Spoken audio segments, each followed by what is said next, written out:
Hi, everybody. I'm John Self, and welcome to Lunch and Learn.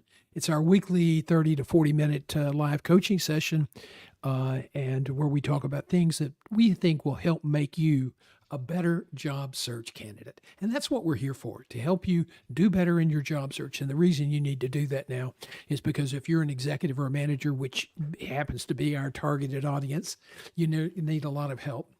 I saw the tightening of the market years ago when I was in recruiting, and when I retired from recruiting and moved into coaching because I wanted to be able to share lessons that I had learned on the talent acquisition side with people trying to find a job.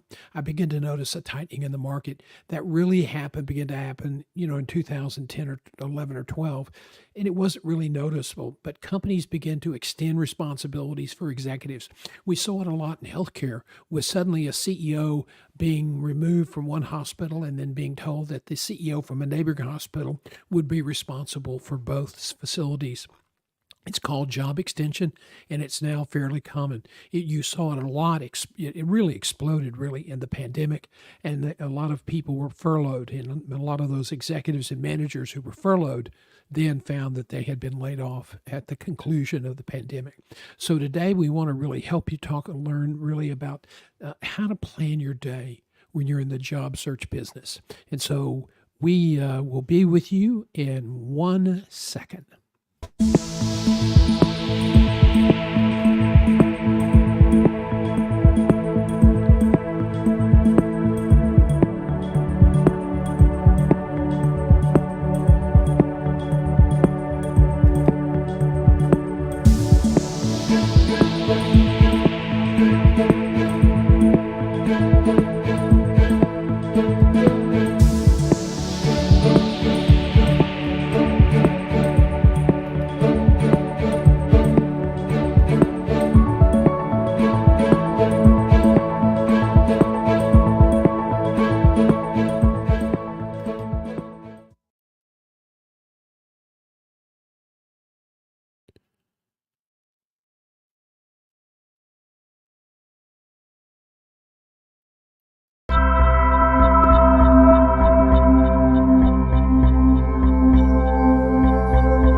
Hi, everybody. Again, I'm John Self, and welcome to Lunch and Learn.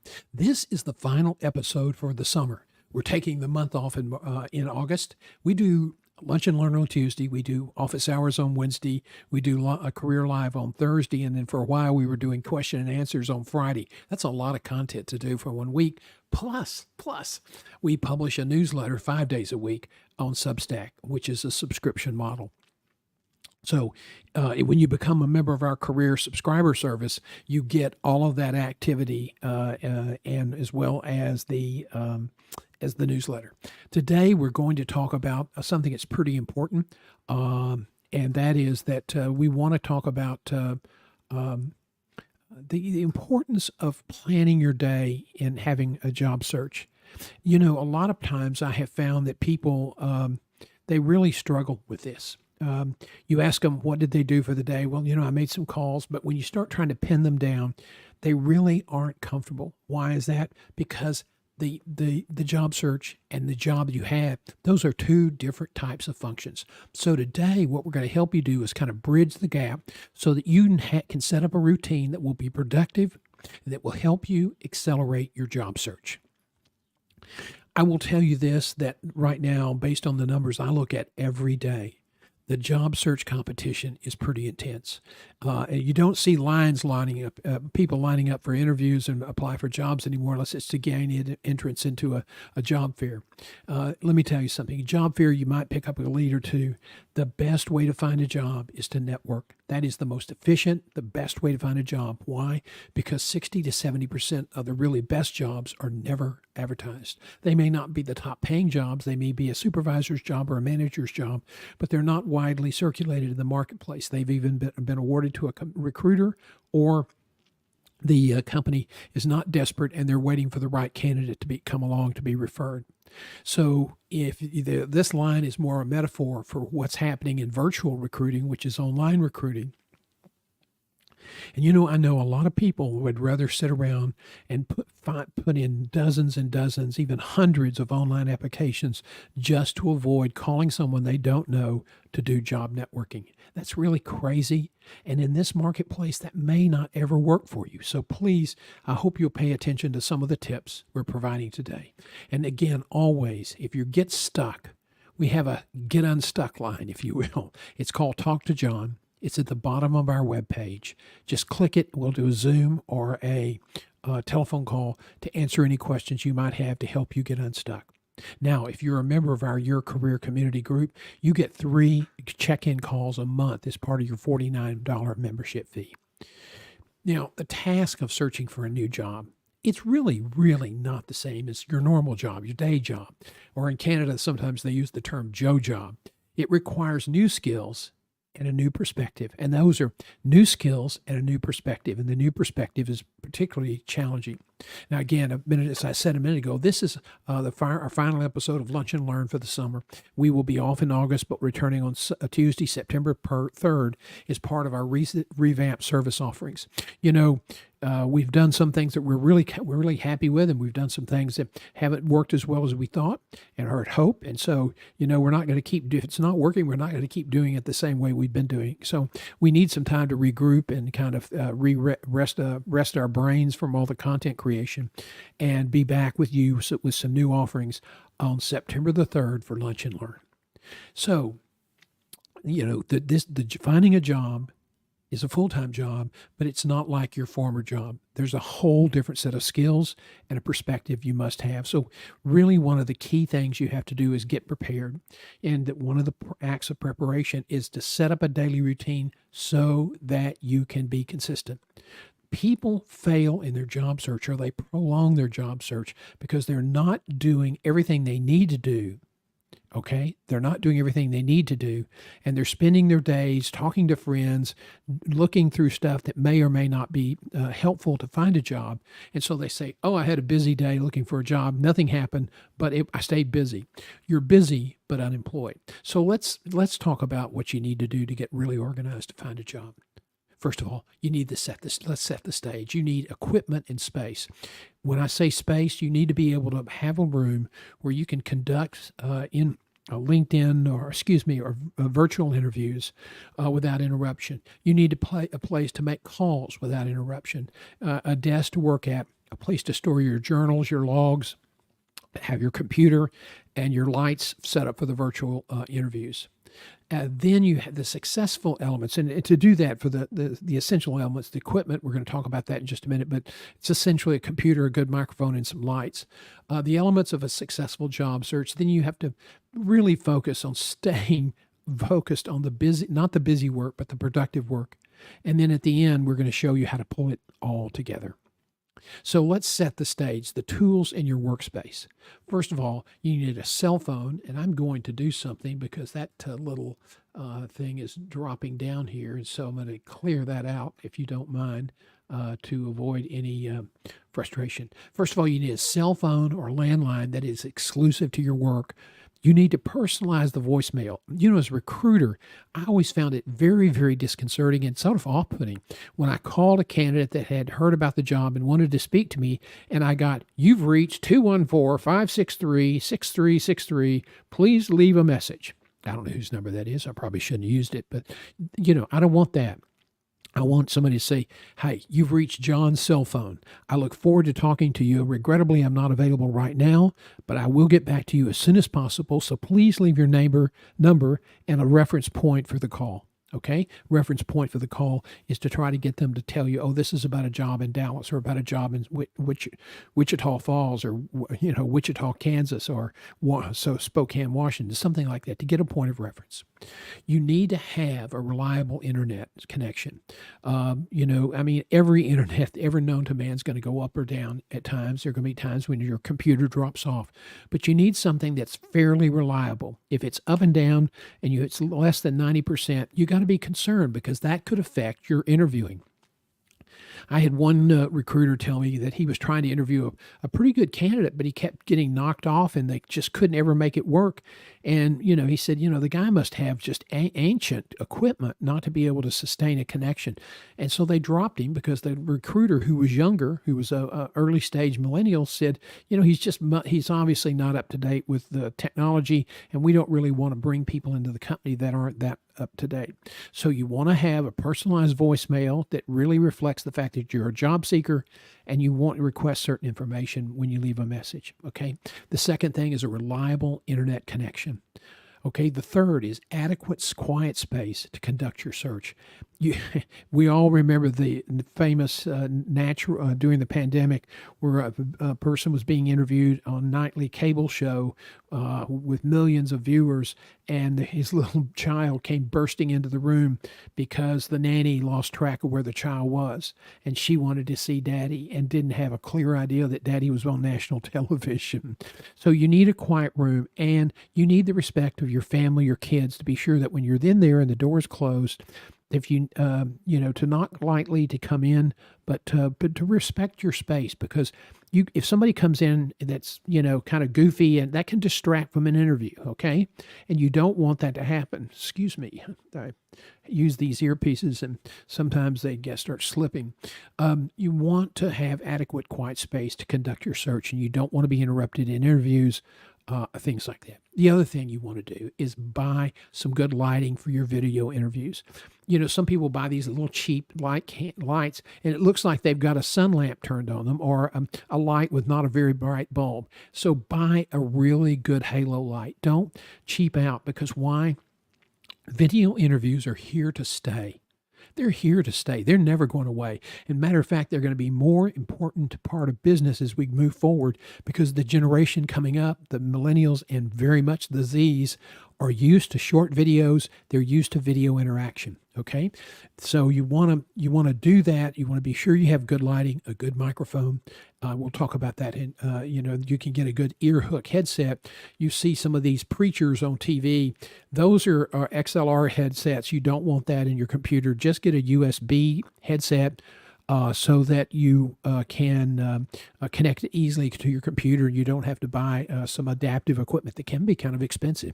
So an ear hook USB, and that's just a earpiece that hangs over your ear and has a little boom microphone around so that it's not obtrusive. Some people buy these big headsets with these microphones. They get great sound, but it looks like you're a job seeker. You're not a radio announcer or a TV personality. So think about maybe getting something that's not as bold. Maybe you can get in a color that's maybe kind of transparent. You want to have good lighting for your interview. You want quiet space, and you want a good microphone, preferably an ear hook microphone. Now, here is one of my favorite people on TV. Her name is Stephanie Ruhle. She's a former bond trader on Wall Street. Just a great personality. She hosts the final live show of the night on MSNBC, the one Brian Williams used to host. And here she was doing a network feed. She was going on NBC's, one of the NBC news programs, and she was doing it from her house during the pandemic. In fact, some of the shows, from a lot of the shows that we saw on cable, where they looked like they were in the studio, were actually in a basement with a green screen, which had that chroma key picture of the studio behind them, and you thought they were on the air in a studio, but they were actually in the basement of their home. I know Brian Williams broadcast several months from his studio before he retired. So this is Stephanie Ruhle. She picked a place in her hallway. That's the staircase in the background. It's got some nice pictures, so you have kind of a library look. You'll notice that she has several boxes on a table, and then she has a pile of coffee table books. And if you were always wondering what the purpose of a coffee table book was, well, now you know. And the important thing is you want the halo light in front of you, fully illuminating you. You don't want shadows on your face. And if you're going to do a lot of traveling with business, you can get some really high intensities of halo lights that you can fold up and put in your bag for hotels. Hotels, my God. I used to interview people in hotels, and And for a while, but when we used analog cameras, we had to travel with a light box, and so everything had to be checked. Getting through the airport, on a hot day, you feel like your dress suit that you were in was a sweatsuit. But now everything is digital. It doesn't require as much light, and so you can get a really good quality. But don't depend on just natural light in a hotel room if you have an important interview to do or an important video conference that you're leading as an executive. Let me tell you one other thing. Always turn your camera on. Always turn your camera on. It's greatly disrespectful when you don't, especially when you're trying to be able to maintain. Everybody wants to work virtually. Okay, you work virtually. There's trade outs. Having your camera on in a meeting is one of the trade outs. If I'm running the meeting and I can't see all the participants, I'm not pleased. And if I'm your boss, that's be something you would be concerned with. I heard about a company the other day. They had an important month-end operating review of their division, and out of the 15 people, 17 people there, only 7 of them had their cameras turned on, reporting to their boss. So don't be stupid about that, okay? Well, I don't have to do that. I mean, it's my home. I should be able to do. No. If you were any other circumstance, you want to work remote, understand that you have to stay connected, and you can't be reporting on key operating performances with your boss with your camera off. I mean, that's just ridiculous. Okay, off my rant. So halo light, so you have good travel. If you have to travel a lot, get a portable in, but be sure it's a high voltage or high density light so that you get good coverage. Remember, hotel rooms are a lot of times beiges or browns or darker colors, and that kills the light. So you want a really good halo light if you have to do a remote. Always pay attention to the background. If you were in a hotel room doing an interview, or if you are in a hotel room traveling, meeting with your team, try to find a way so you can set up your video conferencing so the bed is not in the background. That's kind of disconcerting. Always have the camera. Always, always, always, always have the camera at eye level. Most people are using laptops and they set that laptop down on the desk and turn the screen back, and they feel like, well, my face is in the frame, I'm good. No, you're not. You're looking up, and if you have a little bit of a neck, it's going to make it look fatter, and it's going to be the least impressive angle about you. It's very intensely competitive now. You've got to take video seriously. So this is just a couple of sidebar tips for you. Always have the camera at eye angle. That's why she's eye level. That's why Stephanie Ruhle has put those coffee table books under her laptop, her Mac, so that the camera in the screen is at eye level. This is what happens when you turn your computer up. This was an international interview with a very important physician or optometrist who's the head of a national association. And this was how he did this international interview. You never, ever, ever want to have this look. It's distorting. Eye level. I mean, mine is a little bit stronger. We're going to be making some changes in our studio. As executive chairs wear out, they kind of lose some of their umph. So I should be up a little bit higher, and that's just something I have to keep in mind. So never let this angle happen. Be sure you stack your computer up. It's competitive. It's competitive. If you get the darn interview, don't mess it up with atmospherics. Okay, you want this kind of framing, you want this kind of angle, you want this kind of clarity. This is a good example for what you're trying to achieve. So video emails are also extremely powerful, and in a job market, and we're talking about how to fill your day, being able to communicate people. They send you an email. If it's a really important email, or somebody says, I'm busy today, but let's talk later in the week. It's my birthday. I'm leaving early today. Then send them a birthday greeting with a video interview. There's things called BombBomb. I use SendSpark, which is easy to use. And if you're trying to get people to connect with you or network with you, you can put a call to action button at the bottom. That's what that white kind of oblong circle is. Video emails are a powerful tool to accelerate relationship building. When you connect with somebody on LinkedIn, that's great, but they're not going to find you a job. They're not even going to refer you a job until they get to know you. And that takes a lot of time. So one of the things we talk about when you network, limit your contacts for job search to 135 to 145 people, because that's all the human brain will allow you to really kind of manage in terms of your relationships. And you have to have relationships in your job search. Okay. Let's now talk about the elements of a successful search and focus on your daily routine. We gave you some tips there.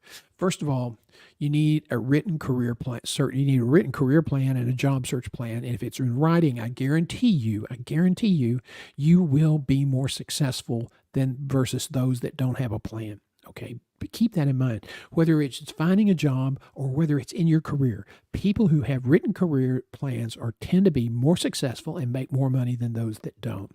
Secondly, you want to be sure that your networking, any networking you do, is it's not kind, it must be aligned with that strategic plan.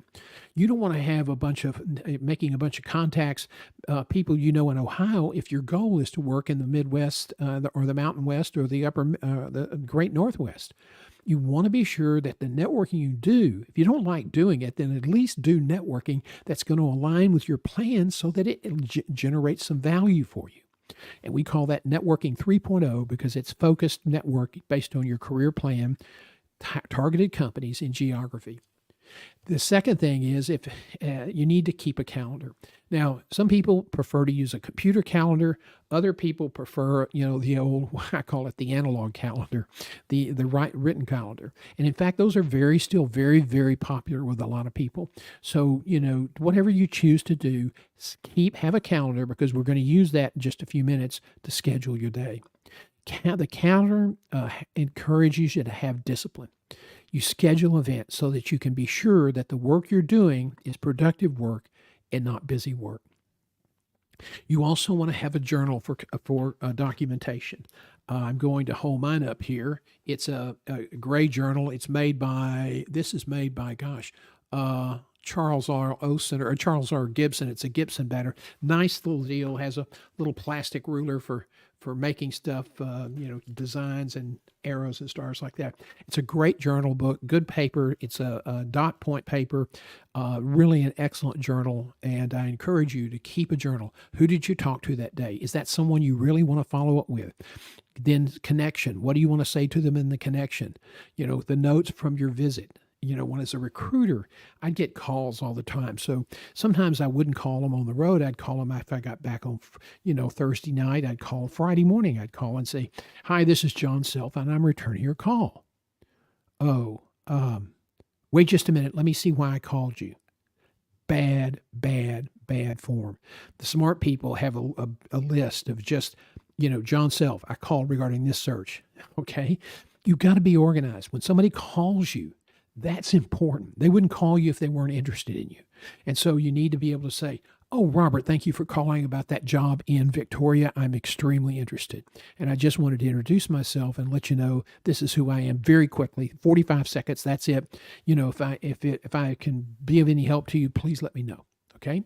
But you've got to know instantly when a recruiter calls you, why did you call them to begin with? So you want to be organized and keep a running list of your outstanding calls. And you do that by making notes, doing your journal. And at the end of the day, you create a separate list that you can even, if you have a big screen computer or desktop, you can tape that list on one side of the screen. If that's where your focus is when you're sitting at your desk is on your screen, so that if someone calls about a job, you know exactly why you call that specific recruiter, and when you call them. I keep sometimes wanting to use the word recruiter and computer. It's sounded interactively. The truth is, more computers are taking over for recruiters. You also want to have a database for contacts. As you meet people, you certainly want to keep all of the names possible.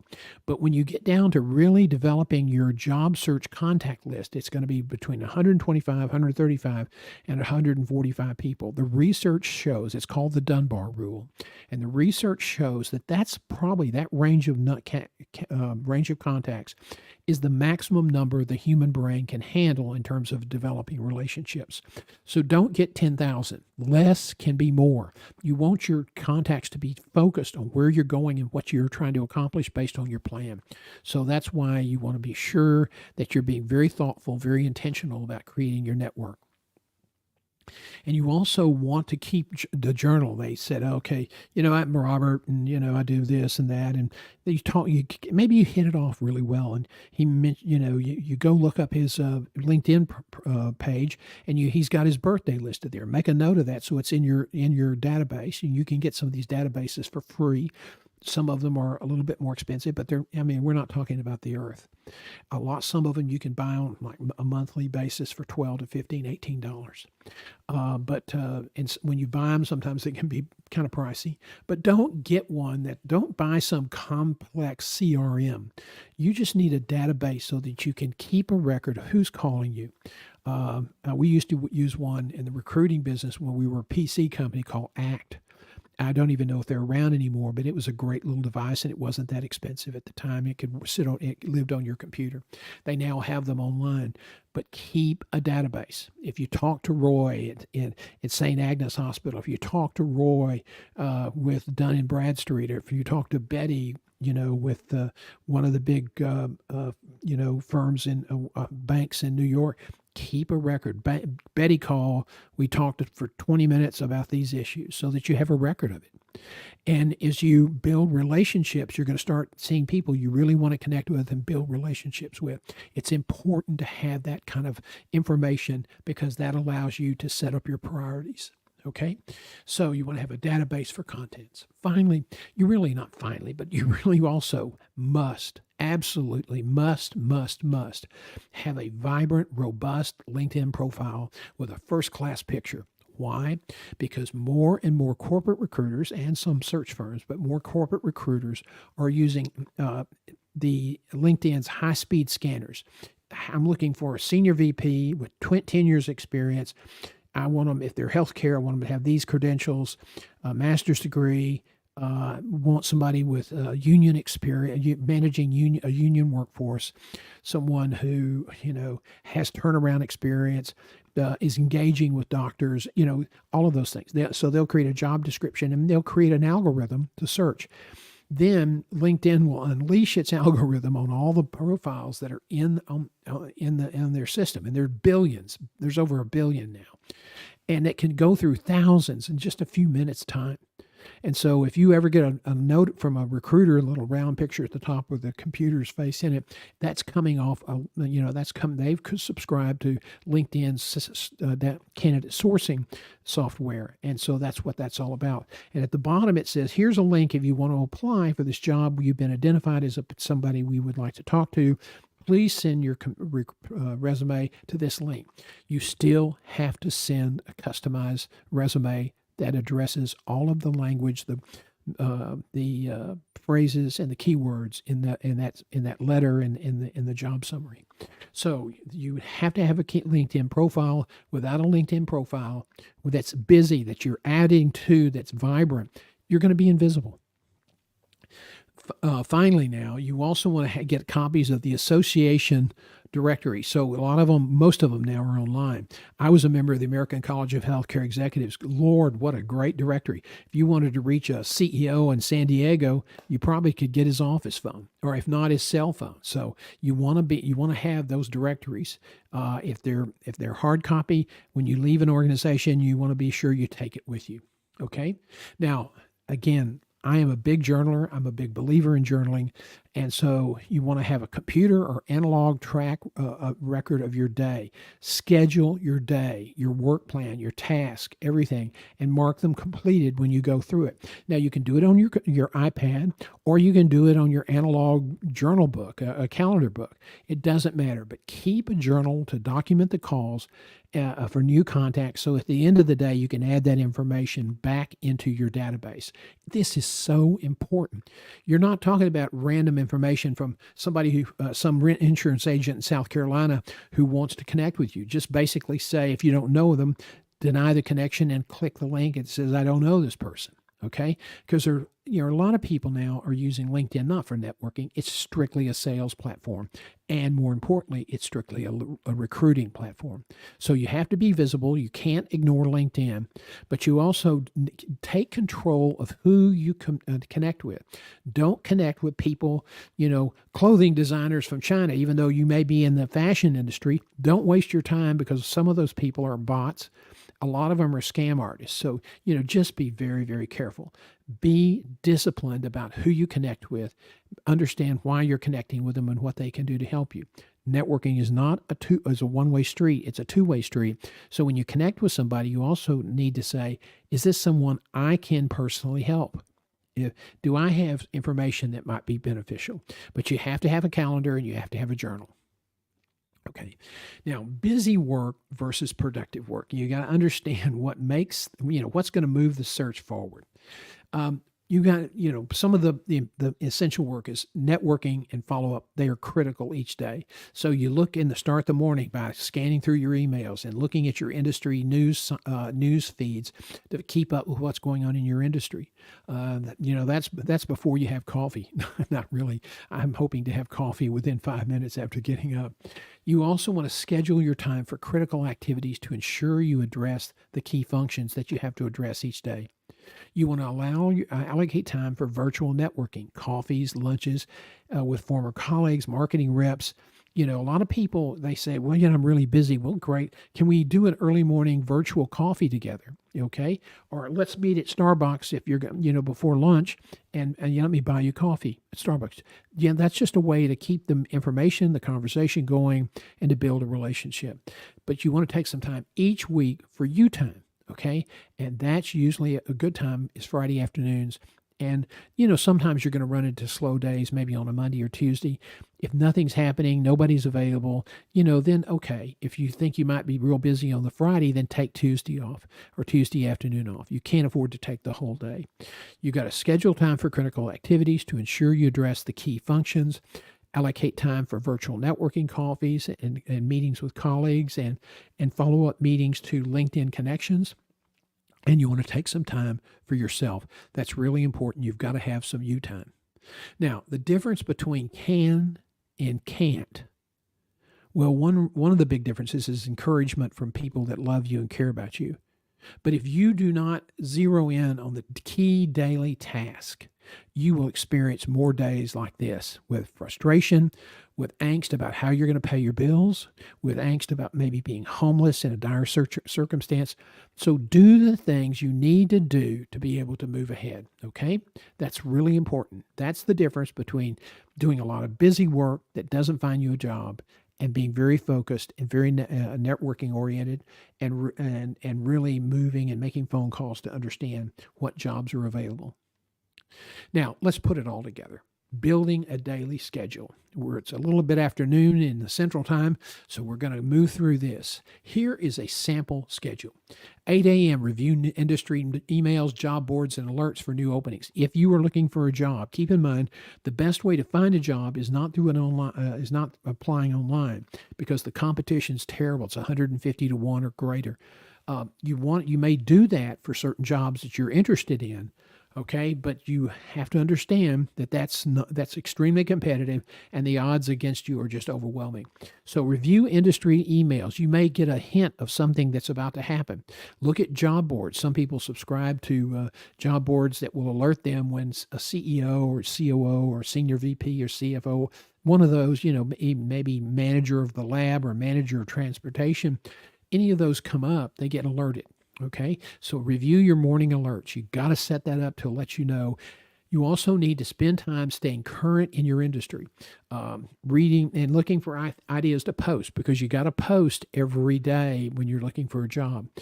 Kaiser Family Foundation News Service is some great stuff. Don't post for things from Modern Healthcare because people who don't have a subscription are going to run into a paywall immediately. You don't want to be posting something and then post to a paywall that people can't read. Bad form. But you want to post, and Kaiser and some of the other services are really good about good posting places.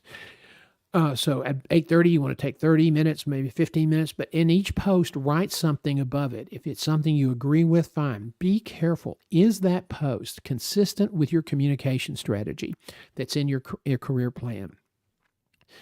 Don't post something that somebody might take offense as political. I want to be big name recruiter once got mad at me because I posted a picture. There was a certain New York senator who was just absolutely fabulous. I mean, he was an incredible liar, and everybody knew it. This was not partisan. This guy somehow got elected. And so I posted something. It was a funny line. Everybody laughed about it, and he canceled. He canceled us, his name off our email list because he said you're too political. So he must have been he must be extremely partisan, who couldn't take any criticism of his point of view. That would also tell me as a CEO, he'd probably suck. But anyway, you want to follow up on daily networking at 10, research qualified leads at 9, and then follow up on previous leads at 10. And about 11, after you spend an hour doing follow up and trying to build your groups out and build connections, at 11 a.m., return calls and emails and send new emails to people you'd like to connect with or relationships you're trying to advance. Okay, you also want to spend time using the DMs from your connections to build relationships with places like LinkedIn and Facebook. Okay, take some time at lunch for a little lunch. At 12:45, be back at your desk. Check your emails, a LinkedIn request. Just because somebody wants to connect with you does not mean you're duty bound to return the favor. Look at the person. Can we have a mutually beneficial relationship?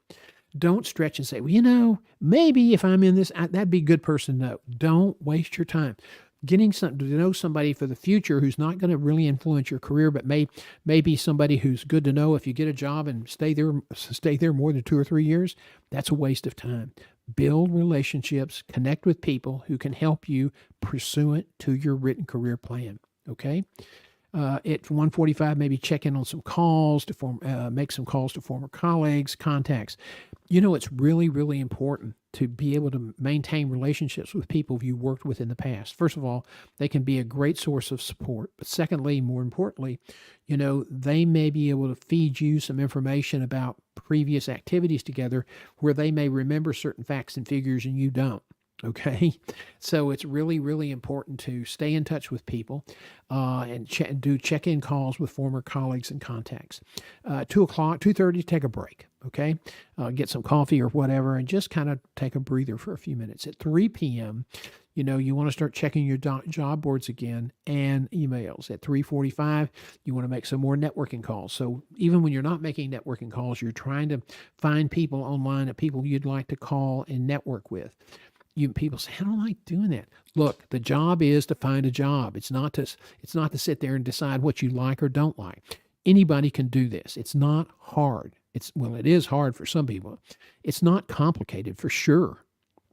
And so if you're going to make a cold call, think about a script you want to use, not reading it off, for God's sake, but something you feel comfortable using to say, Roy, I'm John Self in Tyler. Your name came up on LinkedIn, and I just wanted to tell you I sort of was interested in your background, and if there's ever anything I can do for you, I really would appreciate you letting me know. And just don't ask for a job, don't ask for help. I don't care how desperate you are, because it's all about building relationships. So that's just kind of an idea of how you might want to do a cold call. Very few people will get snazzy and snarky and hang up on you. And if they do, they're not worth knowing anyway. So now let me go back here and just check one thing. I want to be sure I didn't leave anything out. Let's see. You want to networking calls, you want to plan the next day, and you want to check your emails, okay?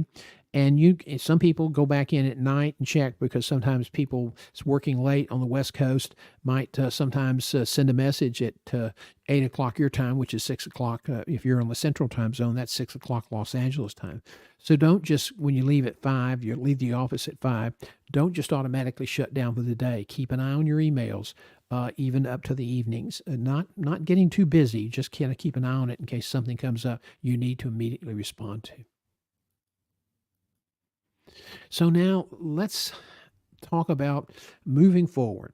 We have a whole library of videos on our YouTube, and so we're going to take some time off. We're going to work on our content. We're going to look at how we deliver this content and when we deliver this content. We're going to look at our subscription membership program. We're not growing as fast as we thought we would, so we're going to make some tweaks there probably. And we hope that you'll, keep an eye on our YouTube page and click the button that you like and want to be subscribed. And if you click the button, then you'll get alerted when things come up on our page. We have a lot of 30 to 45 minute to even 3 hour content. We did a webinar on a couple of weeks ago on soup to nuts. So everything in couple of months ago, a soup to nuts presentation on everything from interviewing to how to put your resume together. So hope you'll take a look at our webpage. And that's at youtube.com